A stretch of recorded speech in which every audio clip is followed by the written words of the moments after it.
តុលាការបន្តឃុំខ្លួនប្រធានធនាគារម្នាក់ជាប់ចោទពីបទចេញសាច់ស្អុយរាប់សិបលានដុល្លារអាមេរិក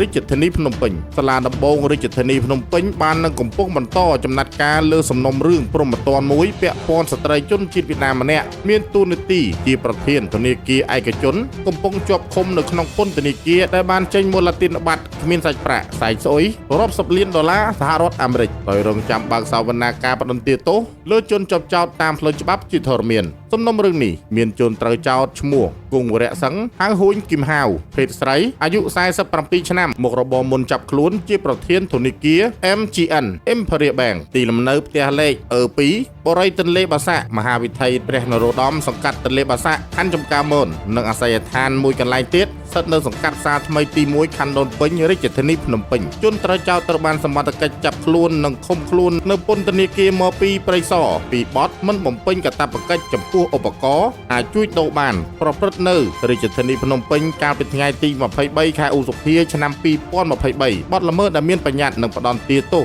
តាមមាត្រា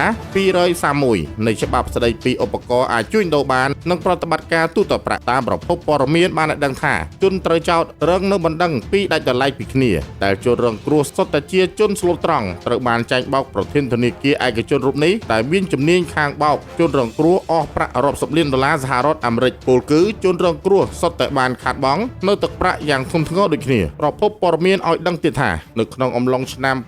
2016ស្ត្រីជនជាតិវៀតណាមខាងលើបានមកបើកធនាគារឯកជនមួយឈ្មោះថា MGN Imperial Bank នៅរាជធានីភ្នំពេញដោយបានកៀងគរប្រម៉ែប្រមូលអតិថិជនជាច្រើនឲ្យដាក់ទុនវិនិយោគដើម្បីបានការប្រាក់ដោយឃើញសកម្មភាពដំបូងអាចជឿទុកចិត្តបានជនរងគ្រោះម្នាក់បានយកប្រាក់រាប់សិបលានដុល្លារទៅដាក់ធនាគារនោះហើយនាយិកាប្រធានធនាគារក៏បានចេញមូលទានប័ត្រសាយឲ្យទៅជនរងគ្រោះតាមទឹកប្រាក់រៀងៗខ្លួនសម្រាប់តម្រូវការបើកប្រាក់ខ្លួនវិញប៉ុន្តែក្រោយមកនៅពេលជនរងគ្រោះទៅដកប្រាក់នោះស្រាប់តែខាងធនាគារបញ្ជាក់ថាមូលទានប័ត្រគ្មានសាច់ប្រាក់គឺសាច់ស្អុយអង្គហេតុដោយបានរៀបរាប់ខាងលើជនរងគ្រោះក៏បានរកការចរចាជាមួយប្រធានធនាគារនោះជាច្រើនលើកដែរប៉ុន្តែចុងក្រោយនាយិកាប្រធានធនាគារបានគេចវេះមិនព្រមជួបដោះស្រាយជាមួយជនរងគ្រោះនោះទេទើបជនរងគ្រោះសម្រាប់ចាត់ដាក់ពាក្យបណ្ដឹងទៅសមត្ថកិច្ចឲ្យចាត់ការតាមផ្លូវច្បាប់ដូច្នេះជនរងគ្រោះសង្ឃឹមថាតុលាការនឹងលើកយកសំណុំរឿងព្រហ្មទណ្ឌមួយនេះមកបើកសវនាការជាសាធារណៈក្នុងពេលឆាប់ៗខាងមុខនេះដើម្បីផ្ដន្ទាទោស